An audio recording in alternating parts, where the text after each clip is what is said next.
information. Yeah. And the only way I could understand is, let's say, is the distinction between Aristotelian matter and form.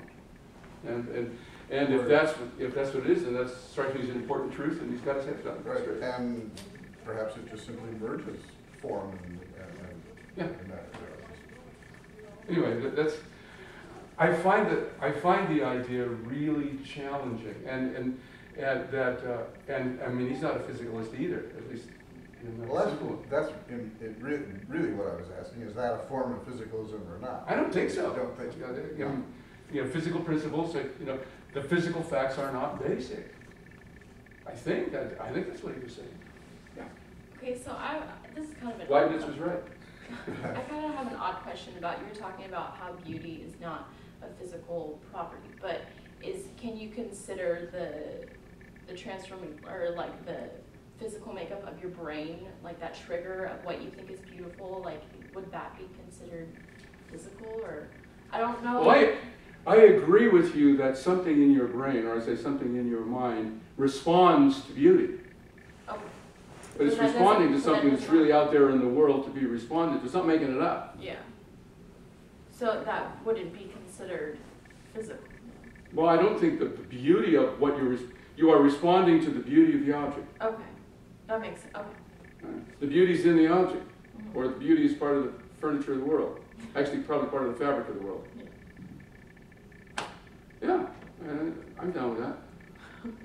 I think I understand. Well, I'm trying to understand your question. Like, all right, if I see an object and say that's a beautiful object, is the beauty in the object or is the beauty in my brain? Mm-hmm. Like, scientifically, where do you find the beauty, or can you find the beauty scientifically?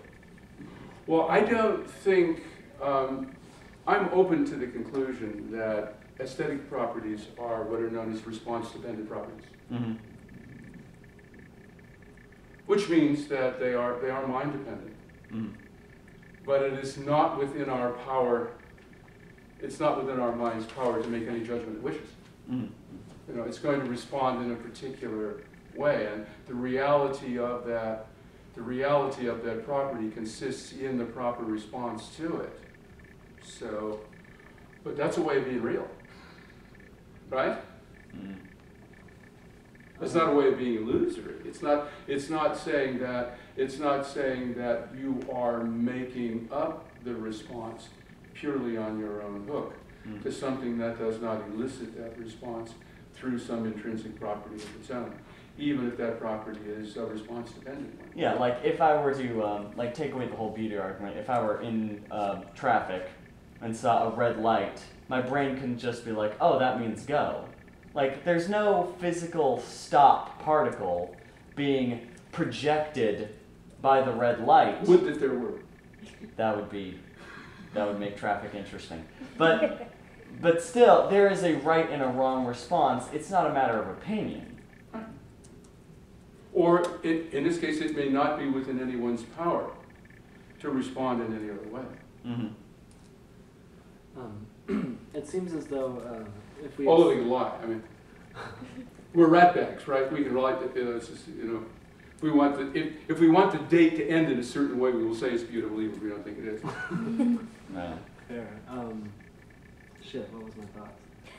A commitment to physicalism, would that, it seems to me then to make us kind of solipsistic or maybe kind of like a Berkeleyan subjective idealism, where we're importing these features into the world. Really, they're just really at the fundamental level, mind-dependent phenomena, mental properties and all these other things, all of these Q properties are just all in your brain. That seems like a heavy price to pay, but is there a way that a physicalist can sidestep that? They do.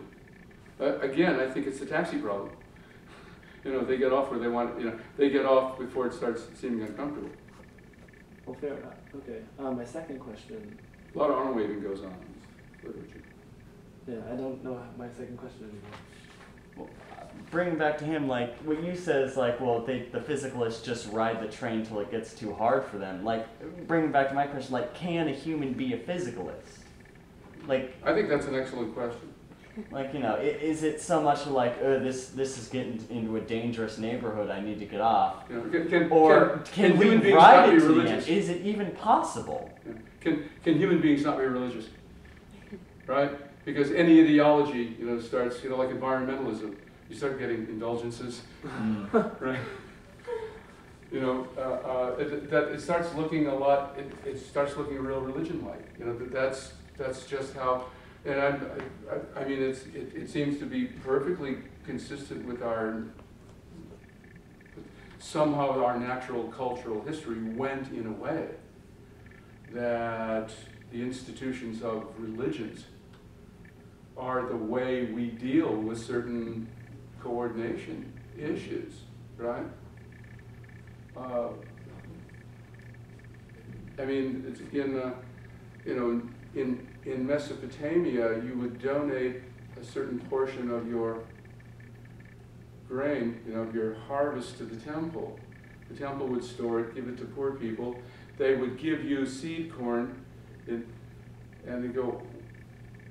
And then if you needed money for something, they would give you the money, and then you would pay it back. And they say, is this a temple or is this a bank? Right? You know, the difference is kind of silly.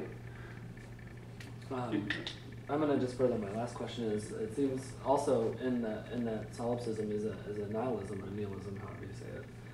A kind of, we're exporting the meaning to the world as well with all of the ideas that are trapped in our head. That innately, if we're physicalists, there might not be anything other than meaning. I'm thinking about an article I read with the Churchlands, how they were just talking about, they had their conversation in their complete physicalist terms, and while it's explanatorily rich, it's just really kind of meaningless in the higher level of explanation, or at least in the economics in which we would like to exchange our concepts and call them useful. I don't know if I'm formulating. Write erotic poetry in the conceptual scheme of a mature neuroscience. I mean, it's easy to make fun of, and I don't mean to do that. But the real issue is, you know, can you account for everything that's so in such a way? And it seems that where I struggle with it, I mean, it's an enormously attractive view. You know, the idea that you can, that a mature, you know, I would love to have the conceptual scheme of a really knowledgeable astronomer looking at the night sky, which is one of the examples that I think Patricia Churchill uses, right? Where she can see it as a three-dimensional array. That would be wonderful. So the program is very attractive. Where I stumble with it is intentionality, is representation. Is my conviction that the picture of the girl behind the bar is real. And I don't see how you describe it in purely physicalist terms. I was just going to say in response to Sean and Preston that I do think it's a really good question whether a person actually can be a physicalist, but with that in mind, I think that if all of the reliable theory-making methods and indicators indicate that something is a certain way, I think we're sort of forced to live with that, however philosophically deplorable the consequences might be. So if we're led to skepticism or solipsism or whatever, I think we might just have to kind of live with that. And oh yeah, to quote Hume, you should never criticize a philosophical position because of its bad consequences for society and religion. Yeah. Right. What I would maintain in response is that with regard to science and with regard to explaining the physical facts, I can say everything you can say. Right, yeah. That it may be in the actual world, the physical facts explain why all the other facts hold. But that's not to answer the philosophical question. Okay. Well, what is mentality? What are mental properties? To identify them with particular physical properties in the actual world is not philosophy. It's not metaphysics. That's what I'm interested in. Right, yeah. Okay. I hear the Maysian response, well, that's cute metaphysics, and I might be speaking more as Penelope Maddie than Mays, but how does this help me get in at anything meaningful in explanation? That's awesome that we want to know about more metaphysical facts, but what if they just don't exist and we need a project for now that's workable and rough and ready? There's no saying metaphysics is pointless. Someone who says metaphysics is pointless is just a metaphysician with a theory of Zen. Well, she wouldn't usher it out the door, and I think I might have. There's no sneaking out under the metaphysical fence, out somewhere else. Can't be done. Fair. You can't paw your way into the you can't paw your way into the metaphysical fence and get out. Okay. I think with the example of your painting, you have to say that Manet is like the artist. Yeah, Edouard Manet. It is a practicing physicalist, because I think he's incorporating his eye in a scene that he remembers or has seen, and has broken it down into its color and form components and rendered them then on that stretched piece of canvas. Yeah. So it's a But he's not just using his exercise eye. in physicalism. But he's not just using his eye. How did he capture her spirit in this? Well, he's using all of his senses, shall we say. Yeah, I think there's more than that. I think there's more than that going on. And that's what that's why I'm in awe of artists. They can do that. It's just, Wagner could write a piece of music that sounds like a rainbow. It's kind of a miracle. My question is getting at the beauty we talked about, whether it's in the object or in our mind. And if you say that it's in the object, then that object has to be objectively beautiful, right? Yeah. Then everyone should be able to see that object as objectively beautiful. Why? Well, if they don't, then there is something wrong with their makeup. A football team can objectively be in a cover 2 defense. But not everybody's going to see the cover 2 defense that it's in. That's either because they're mistaken, or they don't know, or they... Because they don't have a concept of cover 2 defense. Or they, yeah. Well, I was getting at, not all of us agree that But it's really there. a certain object is beautiful. Yeah. Like you can look at that painting, and you may, or a Wagner piece, and you may, have euphoria from it. But I can listen to it, and I can say, "Oh, this is boring shit." Really. You're wrong.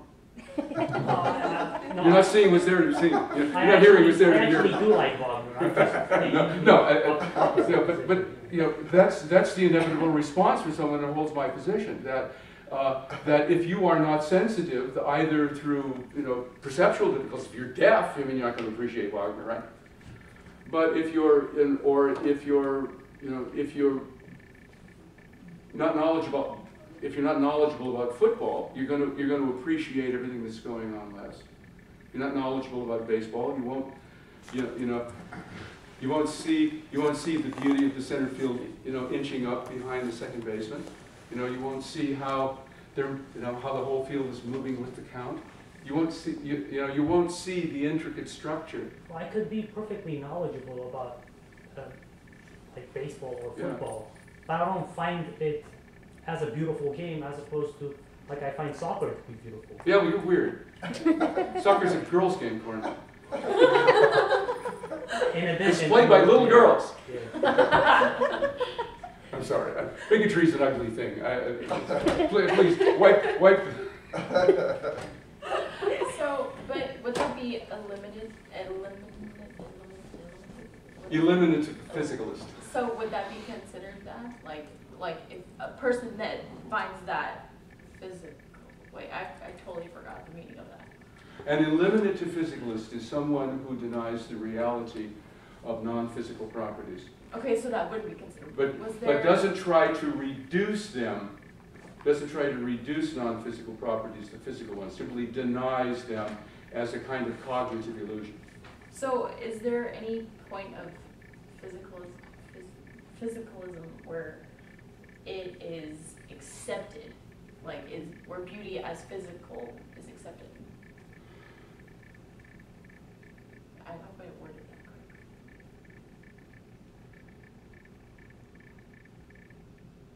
Not sure. I'm not Yeah, sure I don't know. I I'm don't not sure I know if I understand said the that question. correctly. I'll think about it. Does beauty have a physical base? Well, Is it possible in any beautiful way? physical things, obviously the beauty has a physical base. I mean, there's some physical facts obtained, and it is a necessary condition for the beauty of the thing that those physical facts about it obtain. But I would say that the beauty is not the physical facts, nor is the beauty simply an image in our, simply a creation of our own mind in response to our detection of those physical facts. Jared? I just want to get clear on the beauty thing and follow up with kind of what you were saying, or asking you. So there's an object that you were saying is beautiful. Are you bringing that concept to it from your own mind? It's not something that's in the object itself because somebody else who sees it, it doesn't have the same acculturation or whatever. That's what you're saying. That's your position. Okay. I was just trying to understand that. Okay. That makes more sense. I thought you were saying the opposite, that it was actually in the object, and then anybody who It's in the world object, somehow. Yeah. It's really there in the way that the girl in the painting is, picture of the girl in the painting is really there. We have to account for it in our account of everything that's said. Is truth another one of those things that's out there in the world, like beauty and other concepts? And if so, what other concepts as well? Like, I'm thinking transcendentals as being these kind of... One, identity, unity, truth, and beauty. What about the good?